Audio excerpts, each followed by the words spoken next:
పోయి అనవసరమైన వాటికి రోడ్ల మీదకి వస్తారు. ఇలాంటి వాటిని ఖండించారు. కీర్తన్ గారు ఫైనల్ గా మీరు ఏం కంక్లూడ్ చేయాలనుకుంటున్నారు? ఒక తల్లి కూడా నమ్మే పరిస్థితిలో లేదు, ఆవిడ ఎక్కడున్నారో కూడా తెలియదు. ఇంకా సొంత చెల్లి కూడా ఏమైనా సమస్యలు ఉంటాయి, ప్రతి కుటుంబంలో సమస్యలు ఉంటాయి కదా అన్నప్పుడు ఇక్కడున్న సమస్య వేరు. ఇది అందరికీ తెలుసు జగన్మోహన్ రెడ్డి గురించి అంటూ మాట్లాడారు. ఫైనల్ గా 11 స్థానాల నుంచి ఈసారి ఇవి కూడా వచ్చేటువంటి ఏదైనా డెవలప్మెంట్ ప్రజలకు ఏం చేయాలని ఆలోచించాలి, కానీ అదన్నీ పక్కన పెట్టేసి ఇలాంటి వ్యాఖ్యలు చేసి ఏమి సాధిద్దామని ఫైనల్ గా మీ కంక్లూజన్ ఏంటి దీనికి సంబంధించి? వ్యక్తిత్వము విఘ్నత లేని వాళ్ళు మాట్లాడే మాటలుగానే దీన్ని కన్సిడర్ చేయాలి తప్ప ఇంకా అంతకు మించి అయితే మనం ఏం ఆలోచించాల్సిన అవసరం లేదు. ఇప్పటికి కూడా స్టిల్ నో 24 hours కాబోతున్నా కూడా ఆయన నుంచి ఎటువంటి స్టేట్మెంట్ రాలేదు. మనమే తిరుగు వాళ్ళ గురించి మాట్లాడుకుంటున్నాం అంటే ఇంత విఘ్నత లేని నీచ స్థాయి వ్యక్తుల గురించి సంస్కారం కూడా ఉంటుందని అయితే ఎక్స్పెక్ట్ చేయను. ముఖ్యంగా అక్కడున్న మహిళల కడుపు కోత అయితే వీళ్ళకి ఎప్పటి నుంచో తగులుతా ఉంది కాబట్టి 11 సీట్లు వచ్చాయి. ఇంకా కూడా పరివర్తన రాకపోతే నీచమైన స్థాయికి దిగజారుతారని చెప్తాను.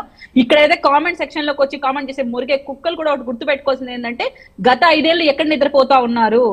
ఆయన ఒక 30 ఇసుక కూడా అక్కడ వేసి డెవలప్మెంట్ చేయనప్పుడు ఎందుకు మాట్లాడలేదు? ఈ రోజు వచ్చి 1 year లో డెవలప్మెంట్ కోరుకుంటున్నారు. ఇంత శుద్ధపూసలు కదా మీరు 1 year లో డెవలప్మెంట్ కోరుకునే మీ మహానుభావులు, మీ మహానాయకుడు ఎందుకు ఒక తట్ట ఇసుక కూడా అక్కడ ఇచ్చి పోసి బీడి బారిపోతుంటే అమరావతిని ఎందుకు డెవలప్మెంట్ చేయలేకపోయాడు? ఇంకొక స్టేట్మెంట్ నేను ఇవ్వాలనుకుంటున్నా. ఇది నాకు కూడా మనస్సాక్షికి నచ్చట్లేదు, కానీ అదే తాడేపల్లి ప్యాలెస్ కి దగ్గరే మీ ఫ్యామిలీ మెంబర్స్ మీరు ఉంటున్నారు. మరి మీరు కూడా మీరేంటి ఎవరు చెప్తున్నారు జగన్మోహన్ రెడ్డి గారు? అప్పుడు అంటే మీ క్యాడర్ లో ఉన్న వాళ్ళు, మీ ఎవరైతే హోస్ట్లు కదా, మిమ్మల్ని కూడా మీ కుటుంబ సభ్యులు కూడా ఆపోదించి మాట్లాడుతున్నారా? అభివృద్ధి వద్దు, అభివృద్ధి చెందుతున్న ప్లేస్ లో మాత్రం ఇల్లు కావాలి, అంతే కదా? ఇల్లు కావాలి.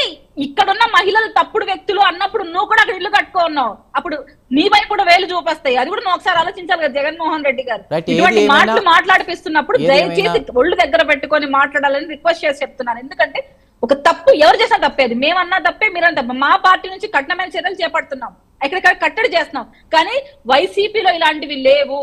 వైసీపీ మీడియా కానీ, వైసీపీలో ఉన్న కార్యవర్గం కానీ, జగన్మోహన్ రెడ్డి గారు కానీ ఎవరు కంట్రోల్డ్ గా మాట్లాడటం లేదు.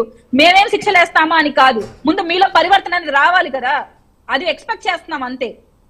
ఖచ్చితంగా ఒక ప్రాబ్లం వచ్చినప్పుడు జనసేన అధినేత పవన్ కళ్యాణ్ కూడా స్పందిస్తారు. డిప్యూటీ సీఎం స్థాయిలో ఉన్నారు ఆయన ఏమన్నా దీనిపైన రెస్పాండ్ అయ్యి ఏమైనా మాట్లాడే అవకాశం ఉందా కీర్తన్ గారు? నేను అదే చెప్తున్నాను, మేము మాట్లాడాలని ఎక్స్పెక్ట్ చేయాలి, మేము శిక్షలు ఇంప్లిమెంట్ చేయాలనే కన్నా ముందు వీళ్ళ పరివర్తన రావాలని కోరుకోవడం బెస్ట్ అనుకుంటాను. ఇటువంటి వాళ్ళని మనం ఎప్పుడు శిక్షలు ఇంప్లిమెంట్ చేస్తూ మేము వచ్చి మాట్లాడితే ఏముంటది? ఇక్కడ ఒక వైసీపీ అధికార ప్రతినిధి ఈ రోజు ఆమె సపోర్ట్ చేసి మాట్లాడుంటుంది, వాళ్ళ జగన్మోహన్ రెడ్డి గారి పక్షాన మాట్లాడుతుంది. అటువంటి వాళ్ళలో కదా మార్పు రావాలి.